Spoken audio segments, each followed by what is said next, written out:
Hello everybody, welcome to Magnet Brains. मैं हूं अनीशा, आपकी अपनी इंग्लिश एजुकेटर। और आज मैं स्टार्ट करने वाली हूं क्लास 11 की जो आपकी वोवन वर्ड्स बुक है उसकी पोम नंबर 10, जिसका नाम है felling of the banyan tree. इस वीडियो में इस पूरी पोम का एक्सप्लेनेशन कवर करूंगी मैं, और जो नेक्स्ट वीडियो मैं आपके लिए रिलीज़ करूंगी उसमें इसी पोम की समरी और सारे important question and answers cover करूंगी। So let's begin with the explanation of the poem. सबसे पहले फेलिंग का मतलब देख लेते हैं कि फेलिंग क्या होता है। फेलिंग का मतलब होता है कि जब आप एक पेड़ को उसकी जड़ों से, उसके रूट से काट के अलग कर देते हो, डिफॉरेस्टेशन, बेसिकली पूरा काट लेते हो पूरे पेड़ को, उसे हम फेलिंग कहते हैं। बैनियन ट्री, बैनियन ट्री जो आप पिक्चर मेरे लेफ्ट हैंड साइड पे देख रहे हैं, ये बैनियन ट्री होता है। ये एक बहुत ही स्ट्रॉन्ग ट्री है, हंड्रेड्स ऑफ ईयर्स ये जिंदा रहता है, और ये हिंदू माइथोलॉजी में इसको सेक्रेट यानी पवित्र माना जाता है और इसकी वर्शिप यानी पूजा भी की जाती है। अब जड़ें यानी रूट्स जो कि ग्राउंड के अंदर होती है, तो इस पेड़ की, हर पेड़ की तरह रूट्स ग्राउंड के अंदर हैं, लेकिन इसमें एरियल रूट्स भी होती हैं, यानी कि इसकी कुछ जड़ें इस तरीके से यहाँ पे हवा में इस तरीके से हैंग कर रही होती है, तो इसकी अंडर द ग्राउंड रूट्स भी होती हैं और एरियल रूट्स भी होती हैं। तो कैसे एक बैनियन ट्री को काटा गया है इस पोम में, वो हमें पोएट एक्सप्लेन करते हैं, क्योंकि इस पोम में जो पोएट हैं उनके फादर ने इस बैनियन ट्री को काट दिया बुरी तरह, बेरहमी से। तो पोएट को ये बहुत बड़ा लॉस लगता है, क्योंकि ये जो बैनियन ट्री है वो 200 साल पुराना है और बड़ी मुश्किल से कटाई है। तो पोएट का कहने का मतलब ये है पोम के थ्रू कि अगर आप एक इंसान को, ह्यूमंस को उनकी जड़ों से, उनके रूट से अलग कर दोगे, उनका घर बार सब छीन लोगे, तो कैसा लगेगा आपको। एग्जैक्टली इस पेड़ को भी लग रहा होगा जब इसको काट दिया होगा, अलग कर दिया होगा इसकी जड़ों से, इसकी रूट्स से। और इंसान ये सब पेड़ काट काट के अपने रिलेशंस खराब कर रहा है, बर्बाद, रूइन कर रहा है नेचर से, और इसी का लॉस एक्सप्रेस करते हुए पोएट ने ये पोम हमारे सामने डिस्क्राइब करी है। So this was all about the overview of the poem. Now let's read about the poet. तो पोएट हैं हमारे Dilip Chitre. The picture which you could see on my left hand side is the poet of this poem. इनका birth year 1938 में हुआ था और death recently अभी year 2009 में हुई है। ही वॉज बॉर्न इन बड़ौदा। तो इनका बर्थ कहाँ हुआ था? बड़ौदा में, यानी गुजरात में। ही rights poetry both in Marathi and English. तो ये पोएट्री यानी कविताएं लिखते हैं कौन सी लैंग्वेज में? Marathi language and English language, दोनों में। Traveling in a Cage, from which the poem selected here has been taken, was published in 1918. तो इनकी एक बुक है जिसका नाम है ट्रैवलिंग इन अ केज। उसी बुक में से ये जो पोम है felling of the banyan tree ली गई है और आज हम पढ़ रहे हैं। और ये जो बुक है ये कब पब्लिश हुई थी मार्केट में? ईयर 1980 में। Apart from poetry, Chitre has also written short stories and essays. तो पोएट्री और कविताओं के अलावा इन्होंने छोटी कहानियाँ और एसेज यानी निबंध भी लिखे हैं, काफ़ी क्रिटिकल वाले। An anthology of Marathi poetry 1945 से 1965 is one of his most important works of translation. तो अब एंथोलॉजी क्या होता है? एक ऐसी बुक जिसमें बहुत सारी पोएट्रीज यानी कविताएँ होती हैं। तो इन्होंने मराठी पोएट्रीज़ की एक सीरीज़, एक पोएट्री की सीरीज़ लिखी थी ईयर 1945 से ईयर 1965 के बीच में। ये काफ़ी पब्लिश भी हुई थी और मार्केट में चली भी थी। और ये दिलीप चित्रे का सबसे इम्पॉर्टेंट ट्रांसलेशन का काम इन्होंने आज तक अपनी लाइफ में किया है। ट्रांसलेशन यानी मराठी को ट्रांसलेट, कन्वर्ट करके इंग्लिश पोम्स में हमें कन्वर्ट करके हमारे सामने प्रेजेंट किया है। He lives and works in Mumbai. तो जब ये जिंदा थे तो वहीं पर रहते थे और अपना जो भी पोएट्री का काम था वो सब मुंबई में ही करते थे। ठीक, this was all about the poet. Overview मैं आपको दे ही चुकी हूँ पोम का। So let's begin with the explanation of the poem line by line. My father told the tenants to leave who lived on the houses surrounded our house on the hill। तो अब tenants का मतलब क्या होता है? Tenants का मतलब होता है किराएदार। People who pay rent to live in someone's house. अगर जो लोग किसी और के घर में रहते हैं और रहने के लिए उनको घर का किराया देते हैं, रेंट देते हैं, उसे हम टेनेंट्स कहते हैं यानी किराएदार। तो पोएट कहते हैं कि मेरे फादर ने हमारे जितने भी टेनेंट्स थे उनको घर छोड़ने के लिए बोल दिया। बेसिकली ऐसा था कि बीच में जो ये घर था एक, ये पोएट्स हाउस था, एक हिल यानी पहाड़ी पे पोएट का ऐसे घर था और साइड में छोटे छोटे ऐसे बहुत सारे घर थे पोएट के फादर के, और इन घरों में टेनेंट्स यानी किराएदार रहते थे। तो बेसिकली ये पूरा लैंड इनका ही था, जिसमें छोटा सा घर एक पोएट का था और उनके फादर का, और साइड में जितने छोटे छोटे घर थे वो उन्होंने किराए पे दे रखे थे। तो पोएट बता रहे हैं कि मेरे फादर ने सारे किराएदारों को बोला कि ये सारे घर खाली कर दो और छोड़ दो।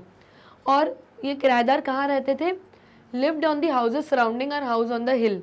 तो एक हिल पे, एक पहाड़ी पे इनका घर था और सारे किराएदार आस पास रहते थे इनके घर के। तो पोएट के फादर ने बोल दिया कि भाई घर खाली करो। One by one the structures were demolished. Demolished मतलब टू डिस्ट्रॉय समथिंग टोटली। जब आप किसी चीज़ को पूरी तरीके से बर्बाद कर देते हो, तोड़ देते हो, उसे आप डिमोलिश कर देते हो। तो जैसे ही किराएदारों ने ये सारे घर खाली किए, पोएट के फादर ने ये सारे घर डिमोलिश करा दिए यानी तोड़वा दिए। Only our house remained and the trees. सिर्फ इनका घर अब बचा हुआ था उस पूरी लैंड पे, और क्या, बहुत सारे कुछ पेड़ थे आसपास, ग्रीनरी थी, जिसमें से ये बैनियन ट्री भी था इनके घर के आसपास। ये सब बस अब पेड़ और पोएट का खुद का ये वाला घर बचा था, बाकी तो सब उनके फादर ने डिमोलिश करा दिए।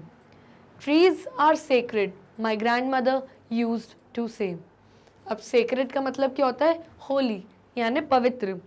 तो पोएट कहते हैं कि मेरी दादी माँ कहती थी कि जो पेड़ होते हैं वो पवित्र होते हैं, यानी हमारे हिंदू माइथोलॉजी में बहुत सारे पेड़ों की पूजा भी करी जाती है।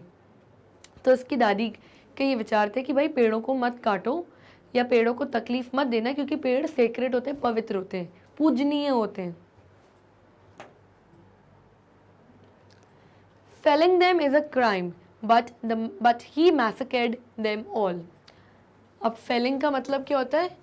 चॉपिंग यानी काटना, और मैसेकेड का मतलब क्या होता है? किल्ड वायलेंटली, यानी किसी चीज़ या किसी इंसान को या बेसिकली बहुत सारे पेड़ों को आपने मार डाला बुरी तरीके से, यानी आपने उनका मैसेकेर कर दिया, यानी बहुत सारे ट्रीज़ को एक साथ आपने काट दिया, यानी उनको बुरी तरीके से उनकी जान ले ली, क्योंकि because trees are living things, right. तो पोएट कहते हैं कि पोएट कहते हैं कि पेड़ काटना एक क्राइम है, एक गुनाह है, लीगली भी आपको पनिशमेंट मिल सकती है अगर आपने डिफॉरेस्टेशन कर दिया तो। लेकिन कहते हैं फिर भी मेरे फादर ने सारे पेड़ों को मैसेकेर कर दिया, ने बुरी तरीके से काट के उनकी जड़ों से अलग कर दिया। The sheoga, the oudumber, the neem were all cut down.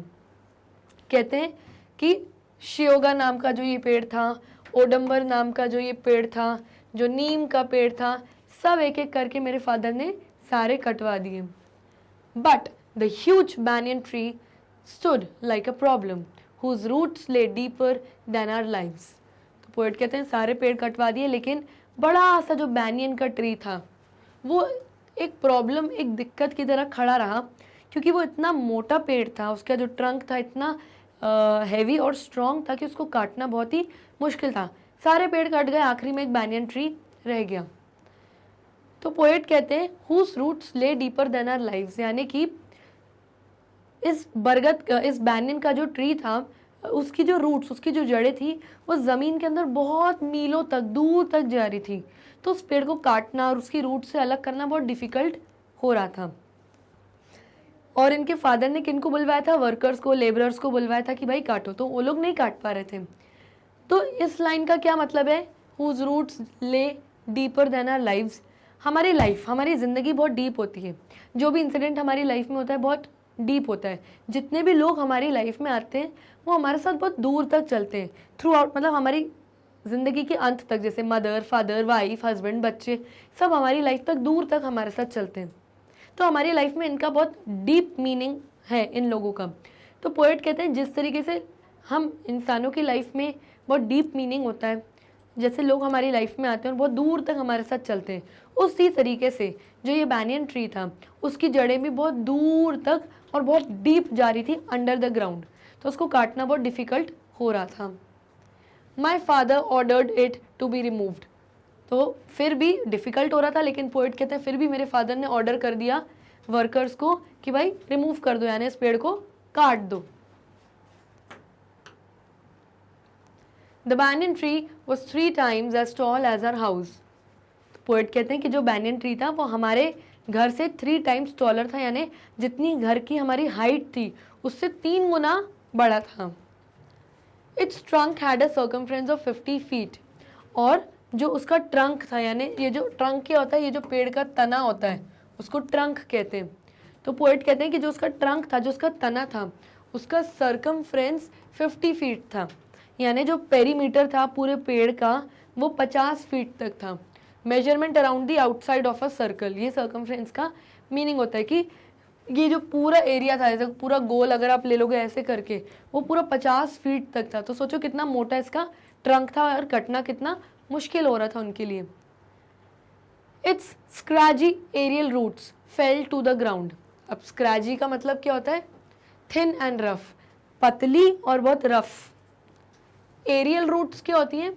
Roots 2 तरीके की होती हैं, एक अंडर द ग्राउंड, ज़मीन के अंदर जो रूट्स जो जड़ें जाती हैं पेड़ की, और बैनियन ट्री में जो रूट्स होती हैं यानी ब्रांचेस के साथ रूट्स भी एरियल यानी हवा में इस तरीके से हैंग होती हैं. तो सोचो ये कितना मोटा और पुराना पेड़ रहा होगा. तो वो कह रही हैं कि इसकी जो पतली एरियल रूट्स जो थी वो ऊपर से हैंग हो रही थी यानी लटक रही थी, तो वो ज़मीन को टच कर रही थी, इतनी लंबी रूट्स थी इसकी एरियल रूट्स. तो roots that grow above the ground are called aerial roots. From 30 feet और more so first they cut the branches. तो पोएट कहते हैं कि सबसे पहले जो दे यानी जो वर्कर्स थे वो सबसे पहले कुछ 30 फीट ऊपर गए और उन्होंने ये एरियल ब्रांचेस को सबसे पहले कट करना धीरे धीरे स्टार्ट किया. Sawing them of for 7 days and the heap was huge. अब सॉ क्या होता है? जो ये इस तरीके की आरी होती है ना जिससे काटते हैं, इस टूल को सॉ कहते हैं. और डेम का मतलब क्या है यहाँ पे? Aerial branches. डेम का मतलब यहाँ पे एरियल ब्रांचेस की बात हो रही है कि कंटिन्यूस 7 दिनों तक उन वर्कर्स ने इस सॉ से सॉइंग की यानी कटिंग करी सबसे पहले उन एरियल ब्रांचेस की, और पूरे 7 दिन लगे, 1 हफ्ता सिर्फ ब्रांचेस में एरियल रूट्स में. एंड उसके बाद पूरी एक ढीप यानी ढेरी बन गई, वो काट काट के फेंकते गए और पूरी इतनी बड़ी एक ढेरी बन गई थी सिर्फ एरियल रूट्स की. Insects and birds began to leave the tree. अब देखिए ये जो पेड़ है इतना बड़ा, ये हैबिटाट यानी रहने की जगह थी बहुत सारे इंसेक्ट्स, कीड़े मकोड़ों की, और बर्ड्स का एक घर था समझो ये पेड़. तो जैसे ही इन्होंने काटना स्टार्ट किया ऊपर से, तो इंसेक्ट्स, बर्ड्स, इसमें रहने वाले जीव जंतु सब समझ गए कि शायद अब ये पेड़ कट रहा है, हमारा घर जा रहा है, और उन बेचारों ने भी इस पेड़ को धीरे धीरे छोड़ना स्टार्ट कर दिया. उड़ के वापस चले गए कहीं पे भी वो लोग इस पेड़ को छोड़ के. And then they came to its massive trunk. अब 7 दिन तक एरियल रूट्स काटे, अब वो लोग क्या स्टार्ट करेंगे कट करना? उसका मैसिव ट्रंक. मैसिव यानी लार्ज एंड हैवी. तो अब इतना मोटा और इतना हैवी जो ट्रंक है, जो तना है इस बैनियन ट्री का, अब ये लोग उसको कट करना धीरे धीरे स्टार्ट करेंगे. 50 men with axes chopped and chopped. अब इस ट्रंक को कट करने के लिए कितने आदमी लगे? 50 आदमी लगे. और उन्होंने किससे काटा? एक्सेस यानी इस तरीके की जो कुल्हाड़ियाँ होती हैं, 50 आदमियों ने ऐसी कुल्हाड़ियाँ ली, एक्स ली और कट करना स्टार्ट करा. The great tree revealed its rings of 200 years. अब रिंग्स का मतलब क्या होता है? जब ये ट्रंक कट गया, 2 पीसेस में हो गया, तो जब कटता है तो इसके बीच में आपको छोटी छोटी ऐसी ये रिंग्स दिख रही होंगी, ऐसे ये पतली पतली रिंग्स गोल गोल ऐसे दिख रहा होगा. तो कहा जाता है कि एक पेड़ की उम्र, उसकी एज की, वो पेड़ कितने साल पुराना है, उसकी इस रिंग्स को देख के पता चलता है. तो जैसे ही इसका ट्रंक कट किया, इसकी भी ऐसी रिंग्स दिखी और पता चला कि इसकी जो रिंग्स देख के पता चला उनको कि इस पेड़ की एज कितनी है? 200 years. ये पेड़ 200 साल पुराना था. सोचिए कितनी जनरेशन्स, कितनी पीढ़ियों से ये पेड़ वहाँ पे था. We watched in terror and fascination this slaughter. Fascination का मतलब क्या होता है? With interest. किसी चीज़ को जब आप इंटरेस्ट से और हैरानी से देखते हो क्योंकि वो चीज़ आपने पहले कभी नहीं होते हुए देखी है. Slaughter का मतलब क्या होता है? Here cutting of the trees cruelly. Basically slaughter का मतलब होता है कि जब आप बहुत सारे जानवरों को एक साथ काटते हो मीट हाउसेज या स्लॉटर हाउसेज में बेरहमी से उनका मर्डर करते हो, उसे आप स्लॉटर कहते हो। तो सोचिए पेड़ काटने का यहाँ पे किसको रेफरेंस दिया गया है? स्लॉटर से। जब बहुत सारी चिकन्स को, पिग्स को आप कट करते हो, उनका खून बहा के उनका कत्ल करते हो, उसे स्लॉटर कहते हैं। तो पोएट कहते हैं कि इस पेड़ का भी स्लॉटर हुआ, यानी कत्ल हुआ। उन्होंने पेड़ कटने को स्लॉटर का नाम दिया, यानी इतनी बेरहमी से इस बेचारे बैनियन ट्री को काटा गया। तो पोएट कहते हैं कि हम लोग डर के मारे उस इतने बड़े बैनियन ट्री को कटते हुए देख रहे थे कि कितना पुराना पेड़ कट रहा है, और फैसिनेशन क्योंकि उन्होंने पहले ऐसा कभी होते हुए देखा ही नहीं था, और बहुत बेरहमी से उस पेड़ को काट दिया गया। As a raw mythology revealed to us its age, soon afterwards we left Baroda for Bombay. अब माइथोलॉजी क्या होती है? पौराणिक कथाएं, पुरानी एंशंट ज़माने की जो कथाएं जो दादी नानियाँ हमें सुनाती हैं। तो पोएट कहते हैं कि माइथोलॉजी या पुरानी पौराणिक कथाओं के हिसाब से हमें उस पेड़ की एज पता चल गई जब हमने उसकी रिंग्स देखी कि 200 साल पुराना पेड़ है। क्योंकि पुरानी कथाओं में कहा जाता है कि रिंग्स देख के आप पेड़ की उम्र पता कर सकते हो। तो उम्र हमें पता पड़ गई 200 साल, यानी पेड़ अब कम्प्लीटली कट गया। द ट्री इज़ डेड, क्योंकि उसको रूट्स से, उसकी जड़ से अलग कर दिया गया। और उसके जस्ट बाद ये लोग जो बड़ौदा में रहते थे, ये लोग बड़ौदा छोड़ के कहाँ चले गए? बॉम्बे चले गए। तो ऐसा क्यों किया होगा पोएट के फादर ने? क्योंकि शायद उन्होंने घर किराएदारों से खाली करवा दिए, तोड़वा दिए, पेड़ पूरे कटवा दिए, यानी उनको वो लैंड जो है शायद बेचनी थी, शायद सेल करनी थी, और वो लोग शिफ्ट होकर बॉम्बे चले गए, इसलिए उन्होंने पूरे पेड़ों को कटवा दिया। Where there are no trees except the one. अब क्योंकि ये लोग बड़ौदा यानी गुजरात से शिफ्ट होकर बॉम्बे चले गए, महाराष्ट्र चले गए, तो ये लोग एक ऐसी जगह चले गए जहाँ पे कोई ट्रीज नहीं थे। बॉम्बे एक ऐसी जगह जहाँ पे बहुत पेड़ नहीं होते, वहाँ बिल्डिंग्स, बड़ी बड़ी टॉल बिल्डिंग्स ज़्यादा हैं, लेकिन एक्सेप्ट वन, सिर्फ एक ही पेड़ था वहाँ पे जो पोएट के माइंड में उग रहा था, उनके माइंड में, उनकी इमेजिनेशन में उग रहा था। यानी उस इमेजिनेटिव बैनियन ट्री की बात हो रही है पोएट के माइंड में, जो उन्होंने कटते हुए देखा और वो अब भूल नहीं पा रहे हैं। वो पेड़ अभी भी उनके दिमाग में कहीं ना कहीं उग रहा है। फादर ने तो कटवा दिया रियलिटी में, लेकिन माइंड में वो पेड़ अभी भी उनके कहीं उग रहा है। Which grows and seeds in one's dreams its aerial roots looking for the ground to strike. Seeds का मतलब क्या होता है? मूव्स अराउंड क्विकली, जो चीज़ उगती और इधर उधर क्विकली बढ़ती है। तो अब ये जो इमेजिनेटिव ट्री था पोएट के माइंड में, वो बहुत स्पीड से ग्रो कर रहा था, बड़ा हो रहा था, बड़ा हो रहा था। अब ये इमेजिनेटिव बैनियन ट्री जो था, ये कहीं ना कहीं पोएट से सवाल कर रहा था उनके माइंड में कि तुमने मुझे इतनी बेरहमी से काट दिया, मैंने तुम्हें सालों तक छाया दी, अलग अलग प्रोडक्ट्स दिए, अपने सुकून दिया, तुम्हारे घर के बाहर मैं तुम्हारे शेड बन के खड़ा रहा, और तुमने क्या किया? तुमने मुझे काट दिया। लेकिन अब मैं कहाँ ग्रो हूँ? अपनी एरियल रूट्स यानी अब अपनी जड़ें कहाँ फैलाऊँ मैं? मुझे जगह नहीं मिल रही। तो बेसिकली पोएट के माइंड में वो सारी चीज़ें दिमाग में बार बार घूम रही थी जो पोएट देख कर आए थे अपने फादर को करते हुए कि उन्होंने इतना बड़ा बैनियन ट्री, 200 साल पुराना बैनियन ट्री कटवा दिया। अब इस पोम से हमें मैसेज क्या मिलता है? मैसेज हमें ये मिलता है कि जो ह्यूमन बीइंग्स हैं उनका एक क्लोज कॉन्टैक्ट, एक क्लोज रिलेशनशिप है, किससे? नेचर से। और पेड़ों को काट काट के कहीं ना कहीं इंसानों ने अपना ये रिलेशनशिप उनसे डिस्ट्रॉय कर दिया है, नेचर से, यानी बर्बाद कर दिया है।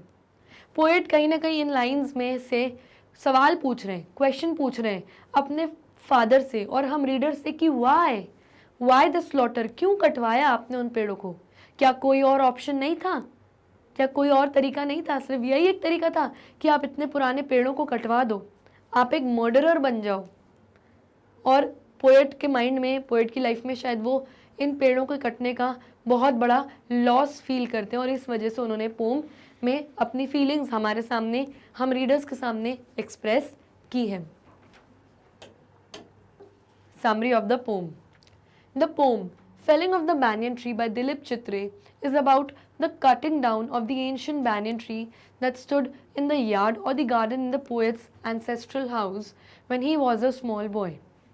तो ये जो पोम है जिसका नाम है felling of the banyan tree, ये किसने लिखी है? दिलीप चित्रे ने लिखी है। ये पोम बेसिकली किस बारे में है कि जब दिलीप चित्रे एक स्मॉल बॉय थे, छोटे बॉय थे, और ये लोग बड़ौदा गुजरात में रहते थे, तो इनके घर के बाहर, इनका जो घर था वो क्या था, एक एंसेस्ट्रल हाउस था, इनका पुश्तैनी घर था। उनके घर के बाहर एक छोटा सा यार्ड, एक छोटा सा गार्डन था, जहाँ बहुत सारे अलग अलग पेड़ थे, जिसमें से एक बैनियन ट्री भी था। और ये पोम उसी बैनियन ट्री के कटिंग के बारे में, कि कैसे पोएट के फादर ने वो बैनियन ट्री और दूसरे ट्रीज जो उनके गार्डन में खड़े हुए थे, यानी उगे हुए थे शायद पिछले 200 सालों से, उनको कटवा दिया। और पोएट को इन सब चीज़ों का बहुत बुरा लगा, क्योंकि उनको लगता है कि ये उनके लिए एक बहुत बड़ा लॉस है। They were living in Baroda and there were many trees around their houses belonging to his father. तो ये लोग कहाँ रहते थे, बड़ौदा में, और इनके घर के बाहर बैनियन ट्री के अलावा बहुत सारे दूसरे भी पेड़ थे जो इनके फादर के थे, पोएट के फादर के। There live tenants in those houses. तो ऐसा था कि ये लोग एक हिल, एक पहाड़ी पे रहते थे। यहाँ बीच में पोएट के फादर का घर था, और साइड में छोटे छोटे बहुत सारे घर थे जिसमें पोएट के फादर के टेनेंट्स यानी किराएदार रहते थे, और बहुत सारा यहाँ पे पेड़ और बैनियन ट्री वगैरह थे। One day his father asked the tenants to vacate the houses. एक दिन पोएट के फादर ने सारे टेनेंट्स यानी किराएदारों को कहा कि मेरे घर को वेकेट कर दो, यानी खाली कर दो, मुझे अब और किराए पे घर नहीं देना। His grandmother used to say that trees are sacred and felling them is a crime.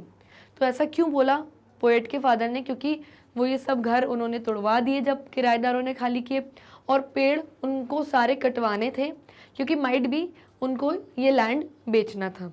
लेकिन पोएट की जो ग्रैंड मदर दादी थी, वो कहती थी कि पेड़ों को काटना एक क्राइम है, यानी गुनाह है, क्योंकि जो पेड़ हैं वो सेक्रेड है, यानी होली होते हैं, पवित्र, पूजनीय होते हैं। पुराने हिंदू माइथोलॉजी में लोग पेड़ों की पूजा करते थे, आज भी हम लोग तुलसी की, नीम की पूजा करते हैं। The boy remembered her words. और जो बॉय यानी खुद दिलीप चित्रे थे, वो आज भी अपने दादी के इन शब्दों को याद करते हैं। Later his father employed workers to cut down the trees like sheoga, oudumber, neem etcetera. और बाद में जब उन्होंने घर खाली करवा दिया, तो बाद में उनके फादर ने वर्कर्स और लेबरर्स को बुलवाया कि भाई आओ और जितने पेड़ हैं मेरे घर के बाहर गार्डन में सब काट दो। जैसे कि कौन कौन से पेड़ थे, शियोगा ट्री था, ओडम्बर ट्री था, नीम के पेड़ थे, बैनियन ट्री, सबको काटने के ऑर्डर दे दिए। But there stood an old gigantic banyan tree. It occupied a lot of space with its number of aerial roots. सारे पेड़ कट गए, लेकिन सिर्फ एक बैनियन ट्री खड़ा रहा, और वो बहुत जाइजेंटिक था, काफ़ी बड़ा था, 200 साल पुराना था, और वो कट होने में प्रॉब्लम दे रहा था। क्यों? क्योंकि उसने बहुत सारी स्पेस घेर रखी थी, बहुत बड़ा पेड़ था, और उसके बहुत सारे एरियल रूट्स भी थे। अब रूट्स क्या होती हैं? रूट्स होती हैं जड़ें। जैसे पेड़ की जड़ें, रूट्स ज़मीन के अंदर होती हैं, अंडर द ग्राउंड, वैसे बैनियन ट्री की कुछ अंडर द ग्राउंड रूट्स तो होती हैं जो कि मीलों तक फैली रहती है, लेकिन उनकी कुछ एरियल रूट्स भी होती हैं जो इस तरीके से होती हैं, ऊपर से हैंग होती है, इसे लटकती है और ज़मीन तक टच करती हैं। तो इस पेड़ को काटना भाई बहुत मुश्किल आ रही थी। Its roots were very deep. इसकी जो जड़ें थी अंडर द ग्राउंड वो बहुत डीप, बहुत मीलों तक फैली हुई थी। The banyan tree was 3 times taller than their house. उनके घर से 3 गुना बड़ा था banyan tree. His father felt that the tree was a problem and at last he ordered the workers to remove it. उनके फादर को लगा कि पेड़ बहुत प्रॉब्लम दे रहा है, बहुत जगह घेर के बैठा है, और फाइनली उन्होंने ऑर्डर दे दिया कि भाई कुछ भी करो, कैसे भी करो, इस पेड़ को कट कर दो। First, the workers cut down the aerial roots and then the branches. Birds and insects left the tree. तो शुरुआत कैसे करी इस पेड़ को काटने की? तो वर्कर्स ने सबसे पहले जो एरियल रूट्स, जो रूट्स हैंग हो रहे थे, उनको कट करना स्टार्ट किया। लगभग 7 दिन तक एरियल रूट्स कट के पूरे हुए। जैसे ही इस पेड़ में रहने वाले जीव जंतु, इंसेक्ट्स, पेड़ के पक्षियों को, बर्ड्स को पता चला कि भाई पेड़ कट रहा है, तो उन बेचारों का घर छूट गया, क्योंकि उन्होंने पेड़ छोड़ दिया। ये बड़ा सा पेड़ बहुत सारे जीव जंतुओं के लिए घर भी था। It took 7 days for 50 people to fell only the branches. तो सिर्फ एरियल रूट्स और ब्रांचेस को काटने के लिए 50 आदमी लगे, और 7 दिन तक कटती रही। Later the workers started cutting the trunk. और फिर लेटर बाद में जब ये एरियल रूट सब कट गई, तो फिर वर्कर्स ने इसका जो ट्रंक है, ये जो तना है इतना मोटा, इसको काटना स्टार्ट किया। The rings in the trunk revealed its age which was 200 years old. Now the tree was mercilessly chopped. तो कहा जाता है कि जब आप पेड़ को काट दो, ये जो तना है इसको काट दो, बीच में से 2 पार्ट्स में कर दो, तो कुछ इस तरीके का होता है, ऐसे रिंग्स रिंग्स रिंग्स रिंग्स ऐसे दिखती है। तो कहा जाता है कि एक पेड़ की अगर एज या उसकी उम्र पता करनी हो तो आप उसकी रिंग्स देखो।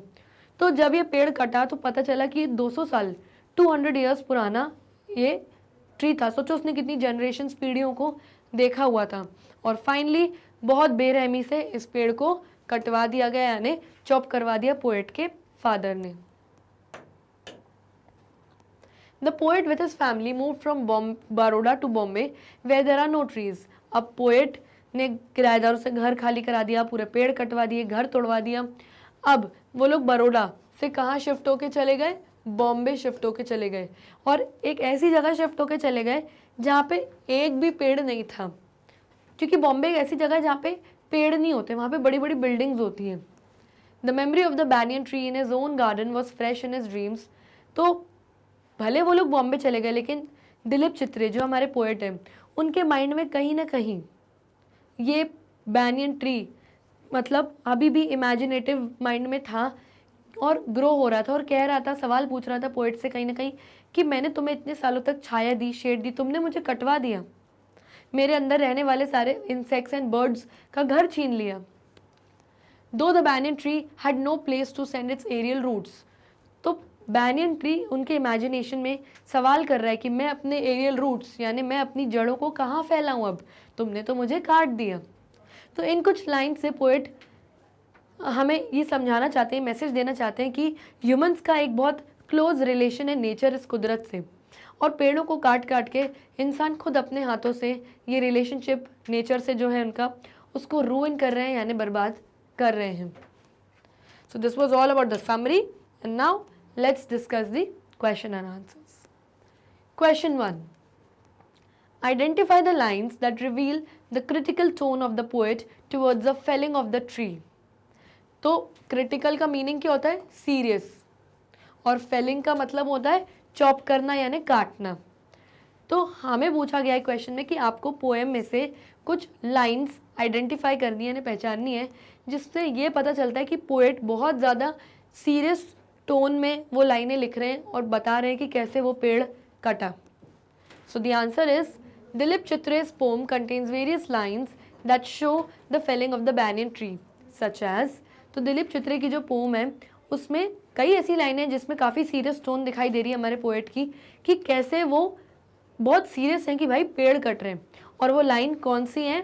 वो लाइन्स हैं, सबसे पहले तो ये है, its scraggy aerial roots fell to the ground. तो जो एरियल रूट्स थे पतले, थिन एंड रफ, स्क्रैजी मतलब thin and rough, aerial roots थे वो इतने लंबे थे कि वो ज़मीन तक टच कर रहे थे। Sawing them of for 7 days and the heap was huge. और फिर इन एरियल रूट्स को सॉ यानी कि जो सॉ एक टूल होता है, इस तरीके से उसको आरी से काट काट के 7 दिनों तक सारी ब्रांचेस को और रूट्स को काटा, जिसकी वजह से एक हीप यानी ढेरी बन गई थी। 7 दिन लग गए, यानी इतना बड़ा ट्री था वो। 50 men with axes chopped and chopped। फिर जो ट्रंक, जो तना था पेड़ का, उसको काटने के लिए 50 आदमी लगे जो कुल्हाड़ियों से यानी एक्सेस से कंटिन्यूसली पेड़ को चॉप एंड चॉप कर रहे थे। Insects and birds began to leave the tree.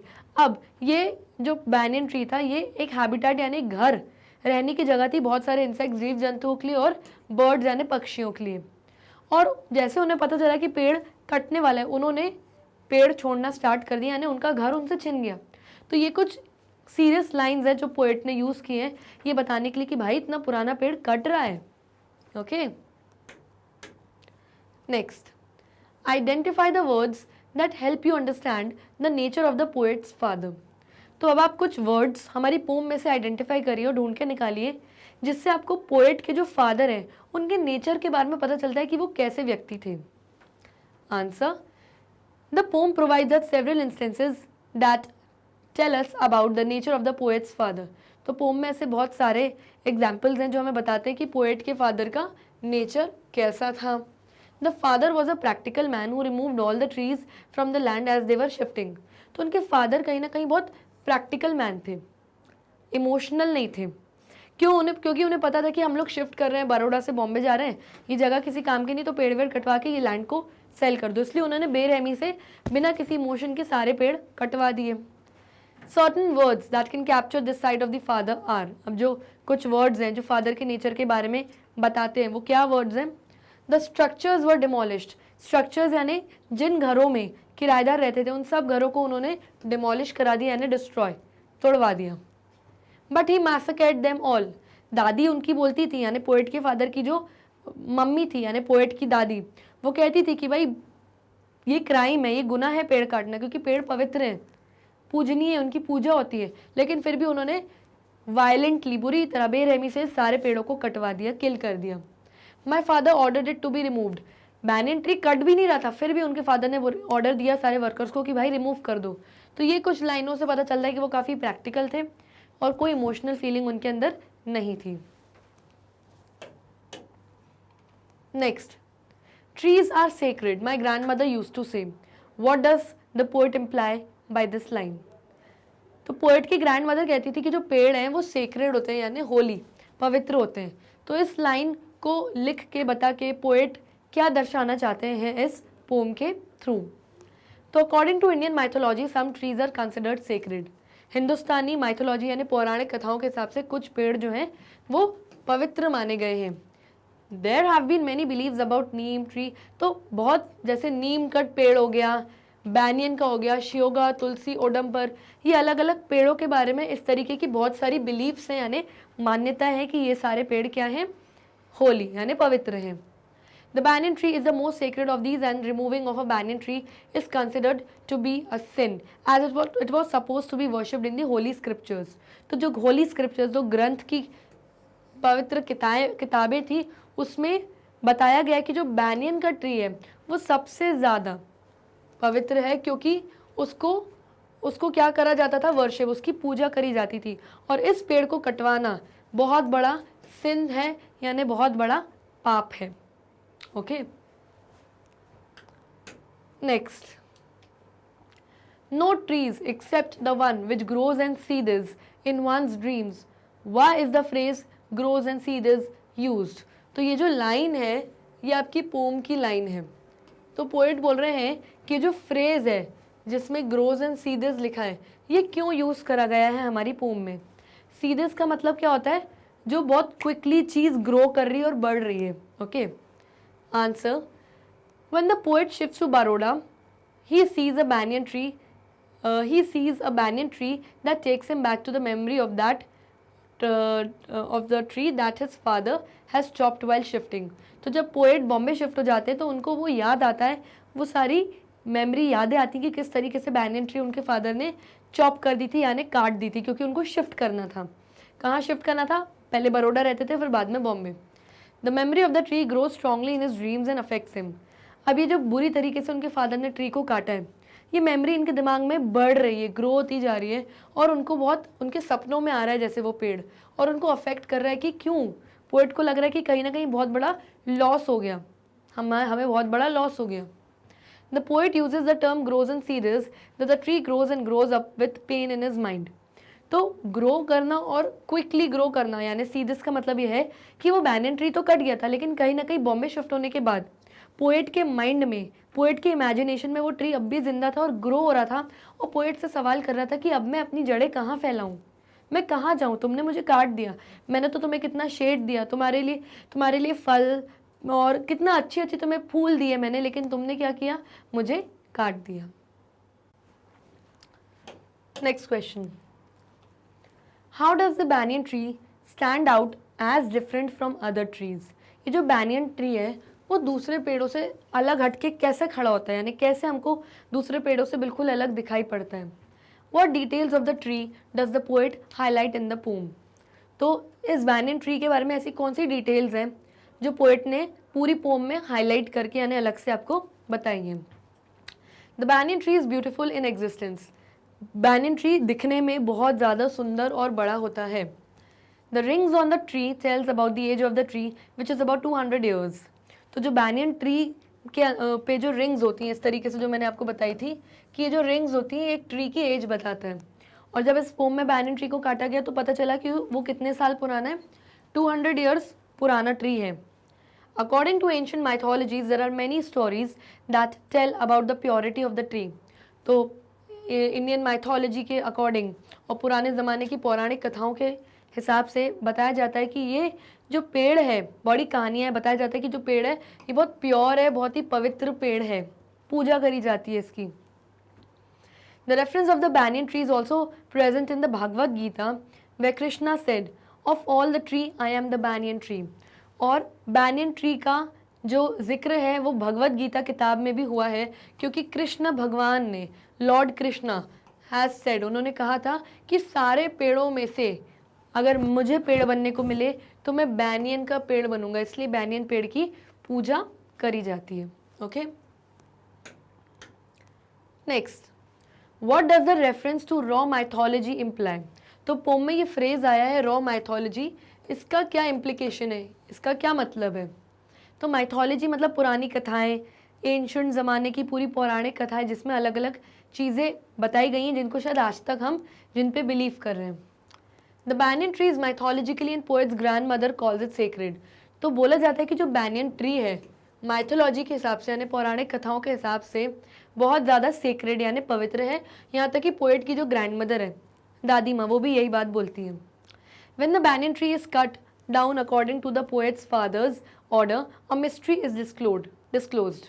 तो जिस तरीके से पोएट के फादर ने ऑर्डर दिया था कि काट दो पूरा बैनियन ट्री, उस हिसाब से एक मिस्ट्री, एक रहस्य हमारे सामने आया बैनियन ट्री के कटने के बाद। The aerial roots of the banyan tree were brought down and had a 50 feet circumference.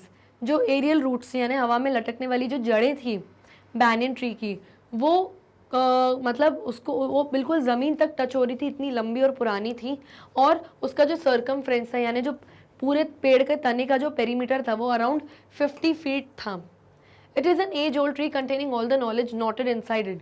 तो क्या मिस्ट्री सामने है कि ये एक बहुत ही पुराना 200 साल पुराना पेड़ है जिसमें बहुत सारा नॉलेज छुपा हुआ है, कहीं ना कहीं गुत्थी बनी हुई है नॉलेज की इस पेड़ के अंदर, क्योंकि ये 200 साल पुराना पेड़ है।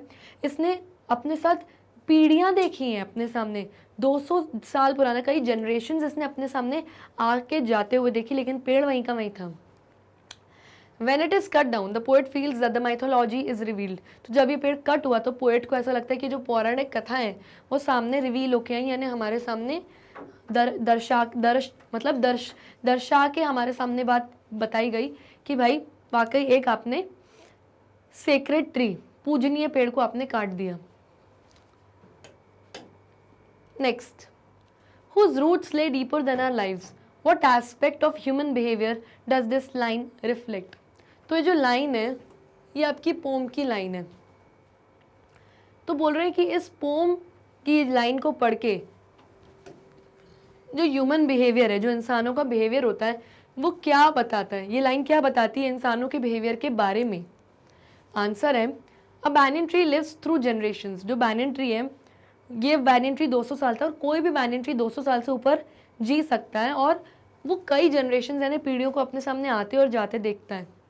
The life span of a banyan tree is usually 200 long years. तो जो पूरी लाइफ स्पैन है यानी पूरी जीवन का जो समय है एक बैनियन ट्री का, वो 200 लंबे साल हैं। Compared to the 80 years that a man lives, the banyan tree outgrows him to experience generational changes. अब बैनियन ट्री की लाइफ स्पैन 200 साल से ज़्यादा है, लेकिन अगर एक इंसान की बात करें तो इंसान सिर्फ कितने साल जीता है? मैक्सिमम 80 साल।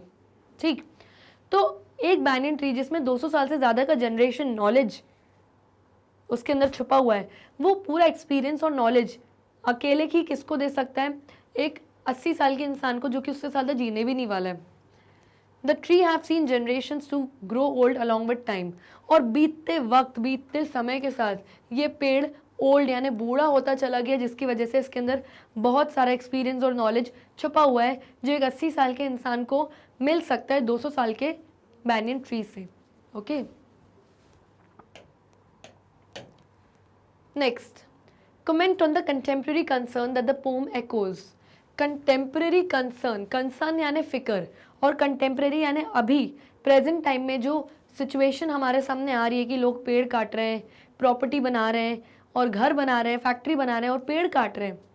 तो ये जो कंसर्न, ये जो फिक्र है पेड़ काटने की इस वक्त, ये पोम में जो भी बातें कही गई हैं, तो पोम चीख चीख के क्या बोल रही है और क्या बातें हमारे कानों तक गूंज के आ रही हैं, एको हो रही हैं कि भाई अब फिक्र का वक्त है, अभी प्रॉब्लम है, पेड़ लोग काट रहे हैं। तो पोम इस पे क्या बताना चाहती है, हमें इसको कमेंट करके हमें अपने व्यूज बताने हैं।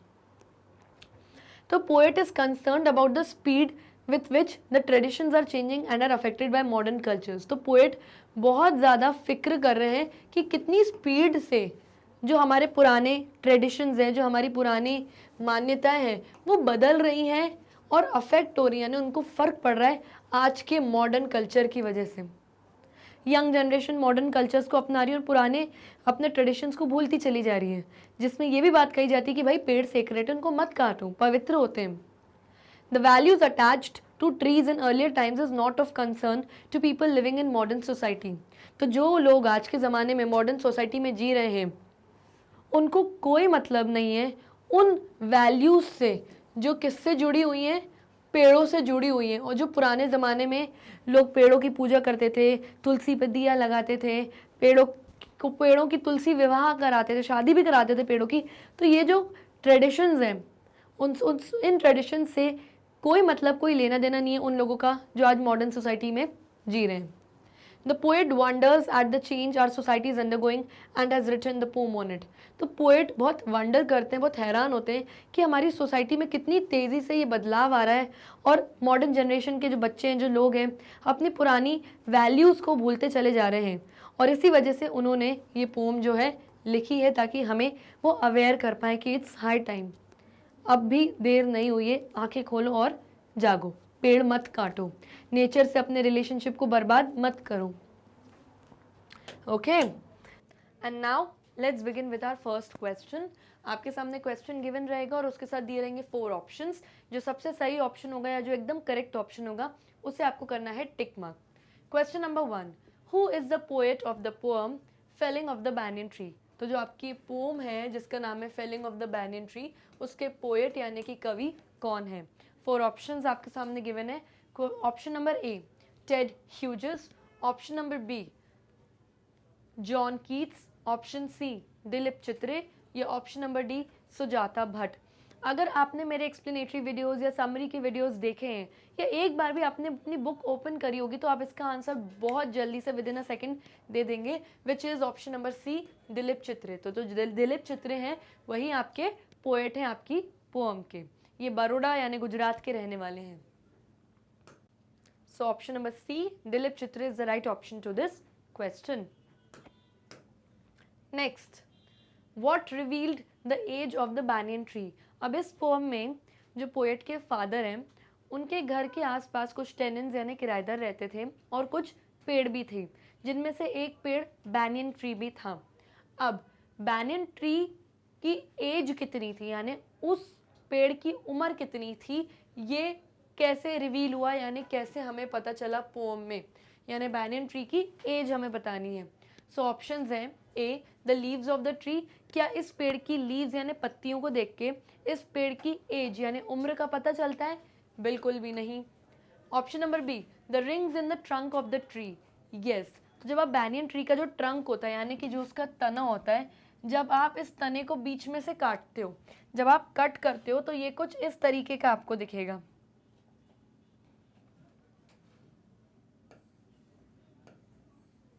जब आप इसके पूरे ट्रंक को, तने को बीच में से काटोगे, तो जो काटोगे तो इस तरीके का कुछ आपको ऊपर से दिखेगा, पेड़ का जो तना है ऊपर का पोर्शन। तो ये जो रिंग्स आप कटे हुए पोर्शन में देखते हो, ये आपको बताती हैं उस पर्टिकुलर ट्री की एज।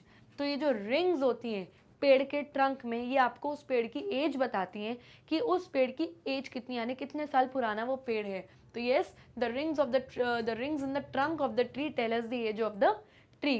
तो ये जो बैनियन ट्री था, पोम में जब इसकी रिंग्स देखी गई तो इसकी कितनी एज पता पड़ी। इसको देख के हमें पता चला कि जो ट्री की एज है वो 200 ईयर्स पुरानी है, 200 साल पुराना ये पेड़ था। Option C, the roots of the tree. Roots यानी जो जड़ें होती हैं पेड़ की, क्या वो हमें एज बताती हैं इनकी? नहीं। Option D, the branches of the tree. Tree के ऊपर से जो ब्रांचेस लटकती हैं, क्या वो हमें इनकी एज बताती है? नहीं। हमें रिंग्स बताती हैं एक ट्री की age. So option number B is the right option to this question. Next, who told the tenants to leave the house. Tenants का मतलब क्या होता है? किराएदार। किन लोगों ने किराएदारों को बोला कि आप अपना घर खाली करके चले जाओ? ऑब्वियसली मकान मालिक ने ही बोला होगा, क्योंकि उन्हीं के बोलने पे किराएदार अपना घर खाली करेंगे। तो मकान मालिक कौन था? हमारे पोएट के फादर, यानी दिलीप चित्रे के जो फादर थे, उन्होंने अपने घर के किराएदारों को बोला कि आप अपना घर खाली करके चले जाओ, क्योंकि उनको वो सारे घर तोड़वाने थे। उसके अलावा वहाँ जितने पेड़ थे उनको वो कटवाने थे। बेसिकली वो बड़ौदा से बॉम्बे शिफ्ट होके जा रहे थे, तो वो लैंड शायद अपना सेल करके जा रहे थे। तो पोएट के जो फादर थे उन्होंने सारे टेनेंट्स को बोला कि घर खाली कर दो। ऑप्शंस है ए पोएट्स फादर, यस अभी अभी मैंने आपको बताया। जो पोएट है उनकी ग्रैंड फादर, क्या उनके दादाजी ने बोला था? नहीं, इनके बारे में तो कोई जिक्र भी नहीं किया गया है।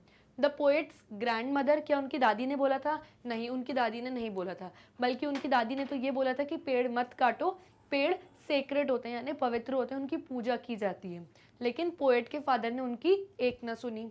Option D the poet himself, क्या खुद पोएट ने अपने किराएदारों को बोला था कि घर खाली करो? नहीं, उनके फादर ने। So option number A is the right option to this question. Next, what according to the grandmother is a crime. अब पोएट की ग्रैंड मदर यानी उनकी दादी के अकॉर्डिंग क्या चीज क्राइम है, यानी क्या चीज जुर्म है, गलत है? तो ऑप्शंस है A to worship trees is a crime. Grandmother के अकॉर्डिंग पेड़ों की वर्शिप करना यानी उनकी पूजा करना एक क्राइम है यानी एक जुर्म है? नहीं भाई, इंडिया तो इतना हिस्टोरिकल और माइथोलॉजी से रिलेटेड एक ऐसी कंट्री है जहाँ पेड़ों की, तुलसी की, बैनियन ट्री की, पीपल के ट्री की, सबकी पूजा की जाती। तो वो क्यों बोलेंगी कि क्राइम है? वो तो बोलेंगी कि और उल्टा पूजा करो भाई। Be playing with the trees is a crime, पेड़ों के साथ खेलना या खेल कूद करना एक क्राइम है। लोग पेड़ों पे चढ़ते हैं, खेलते हैं, फ्रूट तोड़ के खाते हैं, तो उसमें कोई क्राइम नहीं है, गलत नहीं है। तो ऐसा उनकी दादी ने कुछ नहीं बोला। C option, trees are sacred and felling them is a crime.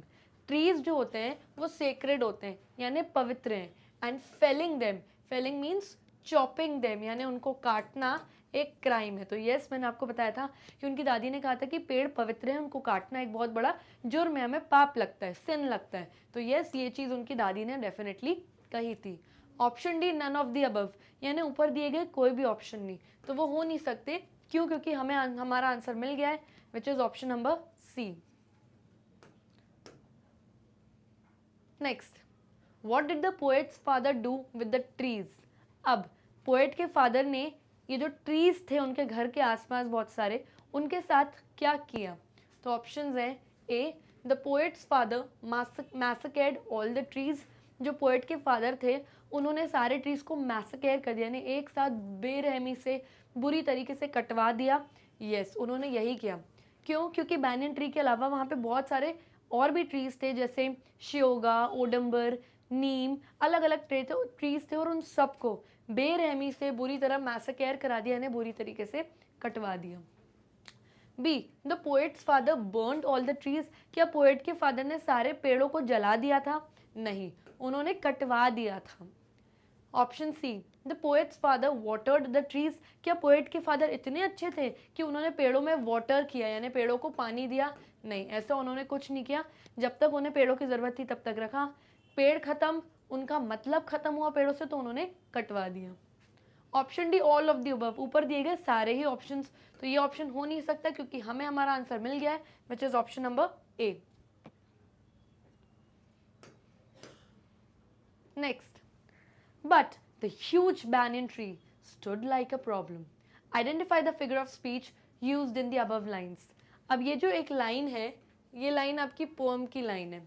इसमें पोएट बोलते हैं कि सारे पेड़ कटवा रहे थे मेरे फादर, सारे पेड़ कट भी गए, लेकिन एक बहुत बड़ा ह्यूज, एक बड़ा सा बैनियन ट्री था, वो एक प्रॉब्लम की तरह खड़ा हो गया था, यानी कि वो एक मुसीबत के तौर पे खड़ा हो गया था, क्योंकि वो 200 साल पुराना था, इतना बड़ा और ह्यूज एक विशाल पेड़ था, तो उसको काटना बहुत मुश्किल था, इसलिए वो एक प्रॉब्लम की तरह खड़ा हो गया। तो अब हम हमारे क्वेश्चन में ये बोल रहे हैं कि ये जो लाइन है इसमें कौन सा फिगर ऑफ स्पीच यूज़ किया गया है, यानी कौन सा पोएटिक डिवाइस इसमें यूज़ हुआ है। तो ऑप्शंस देखते हैं। ए ऑक्सीमोरॉन। अब ऑक्सीमोरॉन वो पोएटिक डिवाइस होता है जिसमें एक ही लाइन में दो वर्ड्स आसपास होते हैं और दोनों के वर्ड्स ऑपोजिट होते हैं, जैसे बिग स्मॉल या फिर थिन एंड फैट, तो मुझे इस पूरी लाइन में कहीं भी दो ऑपोजिट वर्ड्स एक साथ नहीं दिख रहे हैं, दैट मीन्स ऑक्सीमोरॉन यहाँ पे यूज नहीं हुआ है।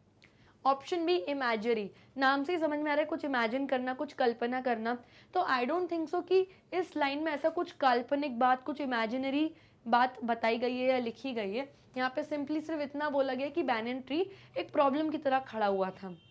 Option C personification.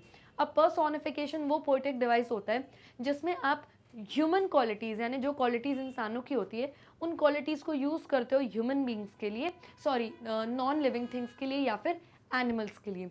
तो आई डोंट थिंक सो यहाँ पे कोई भी इंसानों की क्वालिटी है जो यहाँ पे नॉन लिविंग थिंग के लिए यूज़ हुई है। यहाँ पे तो पेड़ की बात हुई है जो कि लिविंग थिंग है, trees are living organisms, yes, तो यहाँ पे पर्सोनिफिकेशन भी यूज़ नहीं हुआ है। That means option D simile use हुआ है। तो सिमिली क्या होता है?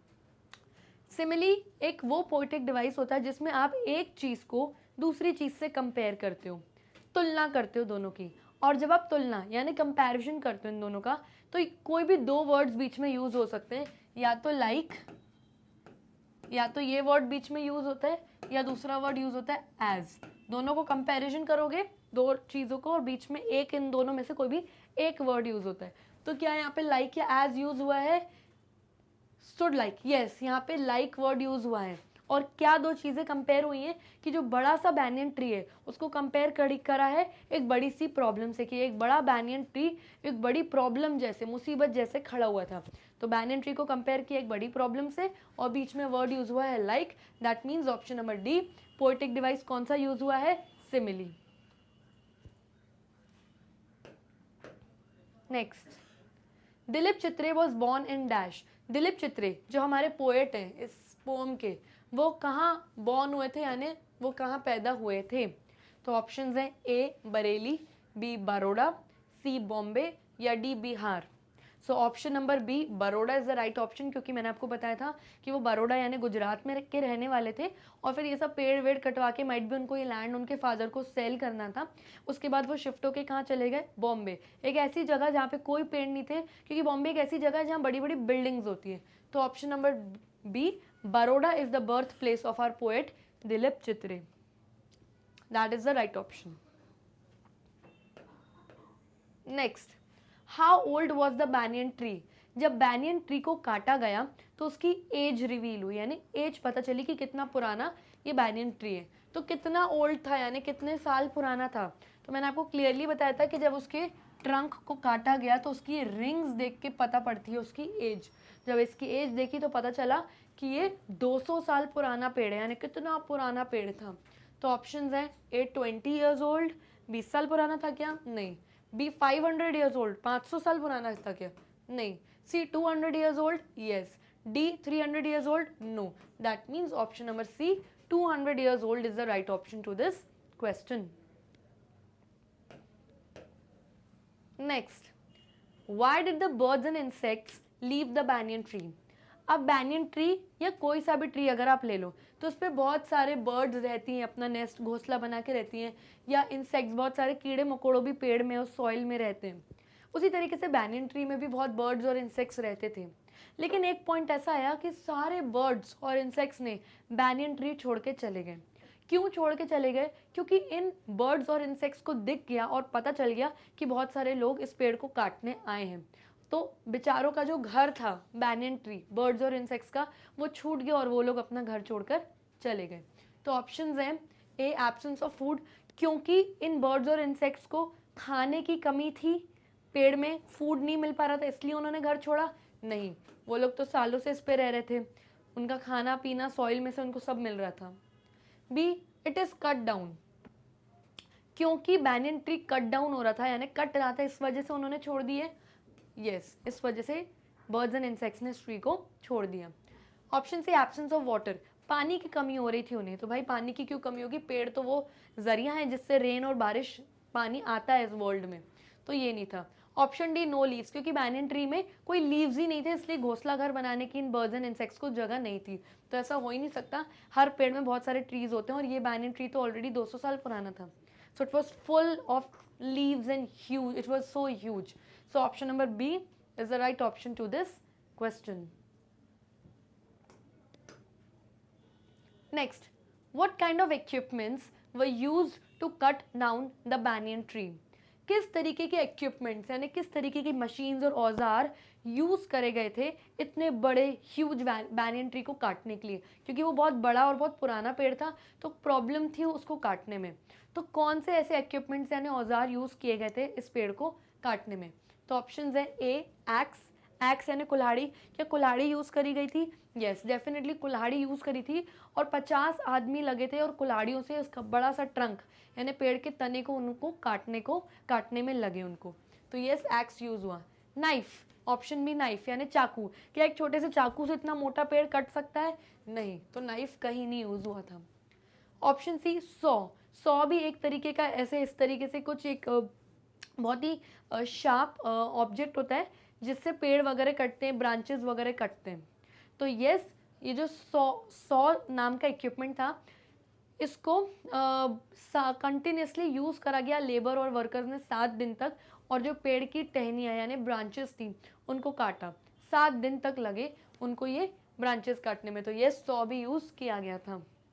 पोम में लाइन भी यूज हुई है कि sawing them took 7 days। Option number D both A and C, option D बोल रहे हैं कि दोनों ऑप्शन ए वाला और सी वाला दोनों ही सही है। तो यस दोनों सही है, which means option number D is the right option to this question. Next, which tree was cut down first? अब पोएट के फादर के घर के आसपास बहुत सारे ट्री थे, कौन सा ट्री या कौन से ऐसे ट्रीज थे जो फर्स्ट यानी सबसे पहले काटे गए? सबसे आखिरी में तो बैनियन ट्री काटा गया था, क्यों? क्योंकि वो बहुत बड़ा था, उसको काटने में डिफिकल्टी थी और बहुत दिन भी लगे उस एक पेड़ को काटने में, तो वो तो सबसे लास्ट में कटा। बाकी उसके अलावा और कौन से ट्री या एक कौन सा ट्री था जो सबसे पहले कट होना स्टार्ट हुआ? तो ऑप्शंस देखते हैं, ए शियोगा, बी ओडम्बर, सी नीम या D all of the above यानी ऊपर दिए गए सारे ही ऑप्शंस। तो यस शियोगा, ओडम्बर और नीम तीनों पहले ही कट गए थे, लास्ट में कौन प्रॉब्लम की तरह खड़ा हुआ था? Banyan tree. That means option number D all of the above is the right option to this question.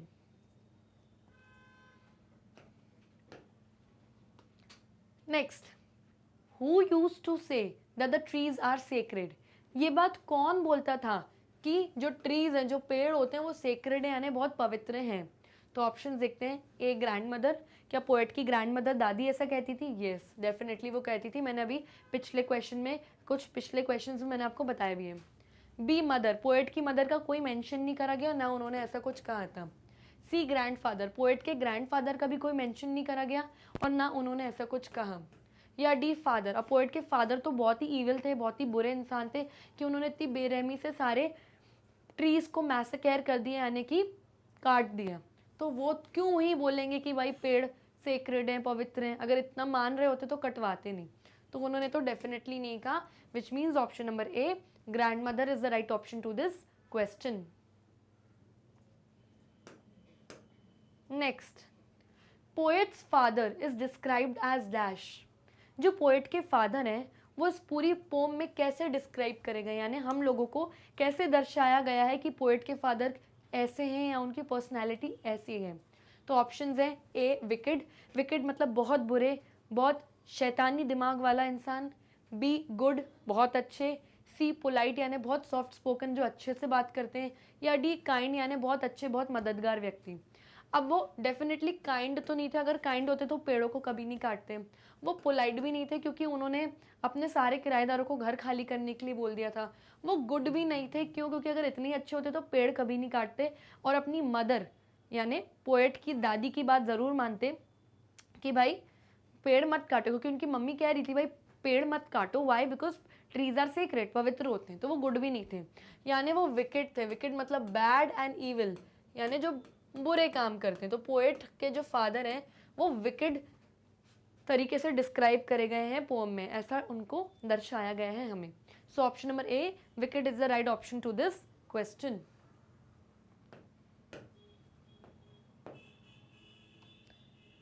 Next, how many men were engaged to cut the huge banyan tree? कितने आदमी लगे हुए थे इतना बड़ा बैनियन ट्री को काटने के लिए? तो ऑप्शंस है ए 70, क्या 70 आदमी लगे थे, बी 50, सी 80 या डी 100। तो अगर आपने पोम पढ़ी और मेरे वीडियोस देखे हैं तो क्लियरली बताया गया कि 50 आदमी लगे हुए थे एक्सिस के साथ, यानी कुल्हाड़ियों के साथ उस बड़े से ट्रंक यानी पेड़ के तने को काटने के लिए।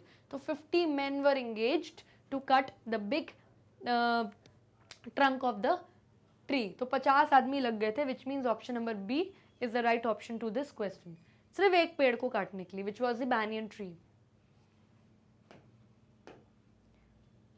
Next, whose roots are deeper than all our lives. किसकी रूट्स यानी किस पेड़ की जड़ें बहुत डीप हैं, बहुत गहरी हैं, हमारी लाइफ से भी ज़्यादा। अब इसका मतलब क्या है? यहाँ पोम में बताया गया कि जितनी हमारी लाइफ गहरी होती है, बहुत डीप होती है। क्यों डीप होती है? क्योंकि हमारी लाइफ में हम बहुत सारे लोगों से मिलते हैं। हम क्यों किसी से मिले, क्या हमारा किसी से पिछले जन्म का कनेक्शन है कि जो हम इस जन्म में आके हम उन लोगों से मिलें? तो हमारी लाइफ बहुत डीप है। जिन लोगों से हम मिलते हैं या जो हमारे लाइफ पार्टनर होते हैं या जो हमारी फैमिली वाले होते हैं, हम उनकी लाइफ में, उनकी फैमिली में पैदा होके आए तो हम उनकी लाइफ में बहुत आगे तक जाएंगे, यानी हमारी लाइफ उन लोगों से जुड़ी और बहुत डीप है। तो पोम में लाइन बोली गई है कि जो बैनियन ट्री की रूट्स हैं, जो जड़ें हैं, वो हम लोगों की लाइफ, हम लोगों की ज़िंदगियों से ज़्यादा डीप है, यानी बहुत आगे तक, बहुत दूर तक फैली हुई हैं। इसका मतलब ये है कि उसकी जड़ें बहुत दूर तक फैली हुई रहती हैं। ओके, तो ये whose roots are deeper than our lives, कौन से पेड़ की जो रूट्स हैं, जड़ें हैं, वो हमारी लाइफ से भी ज़्यादा डीप और मीनिंगफुल हैं। तो अभी भी मैंने आपको बताया क्लियरली कि बैनियन ट्री की बात हो रही है। फिर भी ऑप्शन देख लेते हैं, A oudumber, B banyan tree, C neem या D sheoga. Clearly option number B banyan tree is the right option to this question.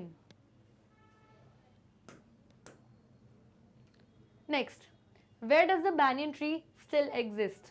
अब banyan tree तो कट गया, वो लोग काट के बॉम्बे शिफ्ट होके चले गए बड़ौदा से, लेकिन हमारे पोएट कहते हैं कि मैं बड़ौदा से बॉम्बे तो चला गया, लेकिन मेरे दिमाग में, मेरी मेमोरी में, मेरे इमेजिनेशन में, मेरी कल्पनाओं में अब भी वो बैनियन ट्री है और मुझसे बार बार सवाल कर रहा है कि मैं इतने साल तुम्हारे घर के साथ रहा, 200 साल पुराना हूँ, तुम्हें मैंने प्रोटेक्ट किया, तुम्हें छाया दी, मैंने फ्रूट्स दिए, तुम्हें अच्छे अच्छे फल और मतलब तुम्हें खाने की अच्छी चीज़ें दी, मैंने सब कुछ दिया, पर तुमने मेरे साथ क्या किया? मुझे इतनी बेरहमी से काट दिया। तो अब इस इमेजिनेटिव बैनियन ट्री की जड़ें पोएट के माइंड में ऐसा लग रहा है उनको कि उग रही हैं और पोएट से सवाल करनी कि मैं अब अपनी जड़ों को कहाँ फैलाऊं? तुमने मुझे काट दिया, अब मैं अपनी जड़ों को कहाँ फैलाऊं? तो क्वेश्चन यही बोल रहा है कि where does the banyan tree still exist. अब कट गया है बैनियन ट्री और कटने के बाद अभी भी एग्जिस्ट कर रहा है बैनियन ट्री, यानी है, लेकिन कहाँ एग्जिस्ट कर रहा है अब ये वाला बैनियन ट्री? ऑप्शन देखते हैं, इन the memory of the tenants, जो किराएदार वो घर छोड़ के चले गए, क्या उनकी मेमोरी में वो बैनियन ट्री अब भी है? नहीं, क्योंकि किराएदार तो चले गए थे, उन्होंने पेड़ को कटते हुए ही नहीं देखा, तो ना उनको दर्द हुआ ना उन्होंने देखा। B, in the memory of the villagers, जो आसपास गांव के लोग थे उनकी मेमोरी में है ये बैनियन ट्री कटा हुआ अभी तक? नहीं, उनको कोई फर्क नहीं पड़ा। C, in the memory of the poet, poet की मेमोरी में, पोएट की इमेजिनेशन में, यस, जो हमारे पोएट दिलीप चित्र हैं, बॉम्बे जाने के बाद भी उनकी मेमोरी, उनकी इमेजिनेशन में अब भी वो बैनियन ट्री स्टिल एग्जिस्ट हो रहा है क्योंकि उनको तकलीफ हो रही है कि इतना बड़े पेड़ को, इतने पुराने पेड़ को हमने क्यों काटा। ये option number D, none of the above, यानी ऊपर दिया गया कोई भी ऑप्शन नहीं, तो ऐसा हो नहीं सकता क्योंकि हमें हमारा आंसर मिल गया which is option number C. Next question, where did the poet go to live later? पहले पोएट कहाँ लिव करते थे, कहाँ रहते थे? बड़ौदा में, जहाँ पे वो पैदा हुए थे।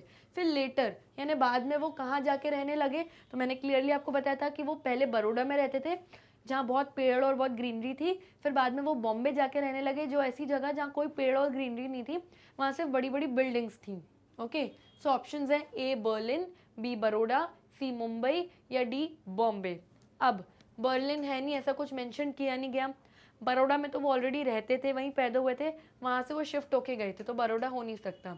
अब ये उस ज़माने की पोएम है जब बॉम्बे नाम हुआ करता था मुंबई का, पहले लोग बॉम्बे बोलते थे, फिर बाद में बॉम्बे का नाम चेंज हुआ, फिर मुंबई हुआ। तो जो पोम में मेंशन्ड है वो बॉम्बे मेंशन्ड है, यानी बड़ौदा से बॉम्बे।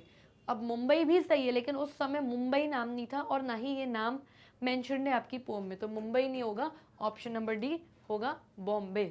तो ऐसे कंफ्यूज करने के लिए आपको दे सकते हैं एग्जाम में, आपको अपना प्रेजेंस ऑफ माइंड और कॉमन सेंस यूज करना है। Okay, next, the pome explains importance of dash. ये जो पूरी पोम है ये हम रीडर्स को किस चीज़ की इम्पोर्टेंस समझा रही है, यानी किस चीज़ का हमें महत्व समझा रही है कि लाइफ में इस चीज़ का बहुत महत्व है। तो ऑप्शन है ए टेनेंट्स, क्या किराएदारों का बहुत महत्व है हमारे जीवन में? नहीं, कई किराएदार आते हैं जाते हैं, उससे हमें कोई फ़र्क नहीं पड़ता। बी चाइल्डहुड यानी बचपन, ये तो लाइफ का प्रोसेस है कि बचपन आता है, फिर अडल्टहुड आता है, फिर ओल्ड एज आती है, तो इसका कोई महत्व नहीं बताया गया है आपकी पोम में। सी ग्रैंड मदर के, अब ग्रैंड मदर की बातों का इंपॉर्टेंस बताया गया है। समहाउ ग्रैंड मदर ने एक बात बड़ी अच्छी बोली थी कि पेड़ सेक्रेड है, लेकिन क्या पूरी पोम ग्रैंड मदर के ऊपर बेस्ड है? नहीं। ये ऑप्शन नंबर डी इन्वायरमेंट, यानी हमारा आसपास का वातावरण। तो यस, इस पोम में यही बताया गया है और इम्पोर्टेंस ऑफ इन्वायरमेंट ही बताया गया कि हम इंसान अपने बेनिफिट, अपने मतलब के लिए पेड़ों को काट देते हैं, लेकिन हम ये नहीं समझ पाते कि हम हमारा रिलेशनशिप जो है हमारे एनवायरनमेंट से, हमारी कुदरत से, हमारे नेचर से, वो कितना रूइन कर रहे हैं, कितना डिस्ट्रॉय कर रहे हैं और कितने हद तक तो बर्बाद कर चुके हैं। तो एनवायरनमेंट को बचाओ ताकि हमारा प्लैनेट अर्थ हमेशा सेफ रहे और अच्छा रहे। So option number D, environment is the right option to this question. So children, here we come to the end of this session. I hope आपको ये सारे MCQs अच्छे से समझ आए होंगे। आप चाहें तो हमारे वीडियोस यूट्यूब पर भी देख सकते हैं, जो वहाँ ना मिले तो आप जाइए हमारी वेबसाइट पे विच इज़ magnetbrains.com। जब आप वेबसाइट पे जाएंगे वहाँ देखेंगे तो इस तरीके का पेज आएगा। फॉर एग्जाम्पल क्लास 11 के वीडियोस देखने तो उस पर क्लिक करिए। जब आप क्लिक करेंगे तो ऑप्शंस आपके सामने आ जाएंगे। फॉर एग्जाम्पल आपको इंग्लिश वोवन वर्ड्स के वीडियोस देखने तो इस पर क्लिक करिए। जैसे ही आप क्लिक करेंगे इस तरीके की लिस्ट ऑफ वीडियो लेक्चर्स आ जाएंगी वोवन वर्ड्स की आपके सामने यहाँ पे। फॉर एग्जाम्पल आपको ऐसे जो माई वॉच है उसके वीडियोस देखने तो उस पर क्लिक करिए, एंड जैसे ही आप क्लिक करेंगे मेरा वीडियो आपके सामने इस तरीके से प्ले होना स्टार्ट हो जाएगा। And do not forget to like, subscribe and share our YouTube channel, क्योंकि Magnet Brains free of cost quality education आपके घर तक पहुँचा रहा है। तब तक के लिए bye bye and take care.